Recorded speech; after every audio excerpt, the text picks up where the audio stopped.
What is financial jurisprudence in Islam?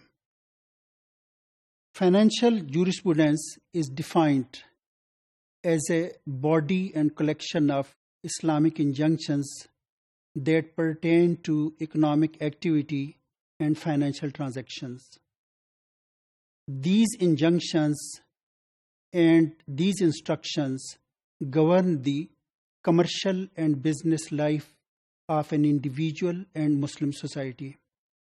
Financial jurisprudence deals with the contracts, with the muamalat, with the commercial transactions such as lease, hiring, sale contract, guarantee, suretyship, agency, waqf, and similar other contracts and financial transactions.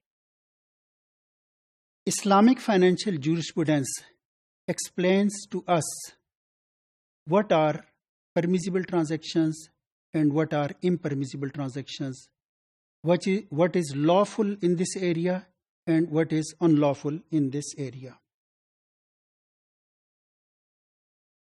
Islamic financial jurisprudence covers a number of transactions. The transactions falling under financial jurisprudence, they pertain to a number of areas. The transactions which fall under financial jurisprudence, they pertain to a number of types and kinds.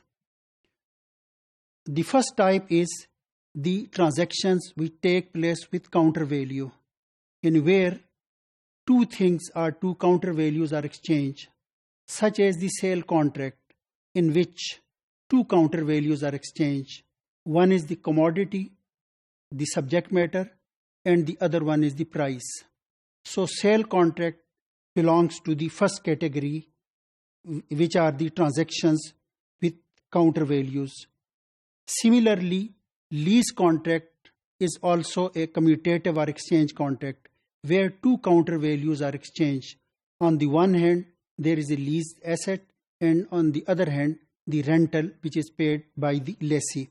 In the same way, the hiring contract or the employment contract also belongs to this category. We call this category or this type as a commutative or exchange contracts, or the contracts which take place with some counter value and consideration. The second type is the transactions which take place without any consideration, without any compensation.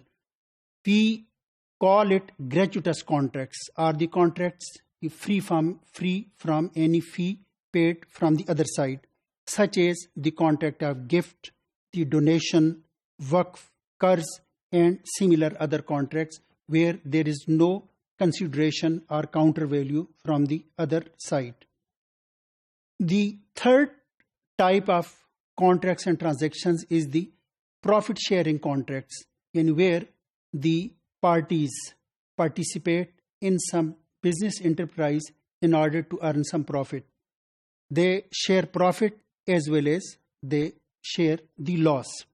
This includes the musharaka contract, muzarabat contract, and muzarat contract, in which is जिसको कि हम बटाई का या कि cultivation के contracts हम कहते हैं.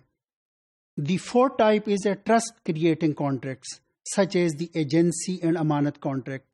We call them trust based contracts because the nature of these contracts is such that the things which is in the hand of the parties, which is in the possession of the parties, it is considered as amanat, and if the thing or the object is destroyed, the party is not held responsible for that.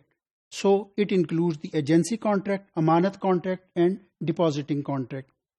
The other contract is the suretyship contract, the contracts which are made to secure the debt of the creditor. These contracts have been instituted in Sharia to secure the right of the creditor. These contracts include the contract of guarantee, जिसको कि हम जमानत का contract जो कहते हैं.